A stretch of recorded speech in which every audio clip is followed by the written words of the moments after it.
कृषि अनुसंधान केंद्र पर मृदा परीक्षण फसल अनुक्रिया सहसंबंध परियोजना अंतर्गत यह मृदा परीक्षण प्रयोगशाला है, जिसके अंतर्गत मिट्टी और पानी, पौधे सभी तरह की जांच की सुविधा है।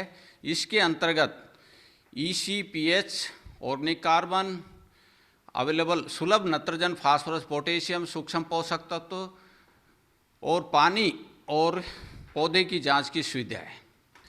ICR कृषि अनुसंधान केंद्र बीछवाल बीकानेर पर ICR की 7 परियोजनाएं संचालित हैं, जिसमें खारे पानी और भूमि का प्रबंधन, मृदा परीक्षण, फसल अनुक्रिया सहसंबंध परियोजना, चारा फसलें और उपयोगिता परियोजनाएं, बाजरा परियोजनाएं, मूंगफली परियोजना, शुष्क फल परियोजना और शुष्क दलहन फसलों और अन्य फसलें 3 फॉरेस्ट मैनेजमेंट प्रोजेक्ट, फसल प्रोजेक्ट, PFDC प्रोजेक्ट, ये परियोजनाएं संचालित हैं। इसके अलावा 3 RKY प्रोजेक्ट भी यहाँ पर संचालित हैं।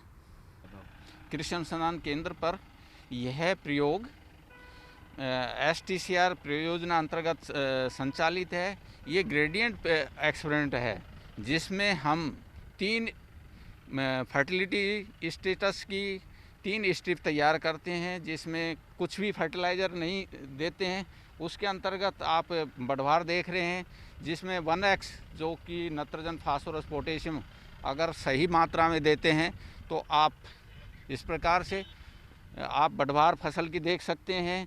और अगर सिफारिश की से दुगना अगर खाद देते हैं तो उसके अंतर्गत भी आप देख रहे होंगे कि अच्छी बढ़वार, मतलब उससे बढ़वार ज़्यादा है, लेकिन सबसे अच्छी जो हम सिफारिश अनुसार उर्वरक डालते हैं उसके अंतर्गत अच्छी बढ़वार गेहूं की आप रिकॉर्ड कर सकते हैं। यहाँ पर आप प्रयोग में आप देख रहे हैं, जहाँ पर आप संतुलित उर्वरक नत्रजन, फास्फोरस, पोटेशियम का देसी खाद के साथ में प्रयोग कर रहे हैं, वहाँ पर फसल बहुत अच्छी बढ़वार ले रही है। लेकिन जहाँ पर आप देख रहे हैं कि जहाँ पर आप सिर्फ केमिकल रासायनिक उर्वरक ही प्रयोग कर रहे हैं, वहाँ पर ज़्यादा अच्छी बढ़वार नहीं है। इसलिए हमें फसल में संतुलित और मृदा परीक्षण अनुसार देसी खाद के साथ में उर्वरक प्रयोग करना चाहिए। पश्चिम क्षेत्र में जहाँ पर नहरी सिंचाई है, वहाँ पर किन्नू की खेती भी आसानी से की जा सकती है।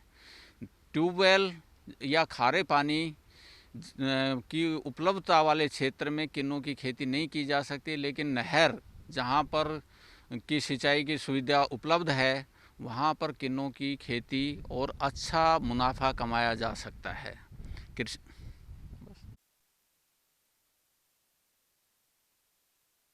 सुनियोजित खेती परियोजना अंतर्गत हम यहाँ पर जो विभिन्न तरह के रंग के सेडनेट हैं, उसके अंतर्गत अध्ययन कर रहे हैं, अनुसंधान कर रहे हैं, जिसमें किस तरह का रंग का अगर मान लो सेडनेट लगाते हैं, उसमें वो कौन सा उपयोगी है, फसल बढ़वार के लिए और पैदावार के लिए सबसे अच्छा उपयोगी कौन सा है, उसके बारे में हम अध्ययन कर रहे हैं।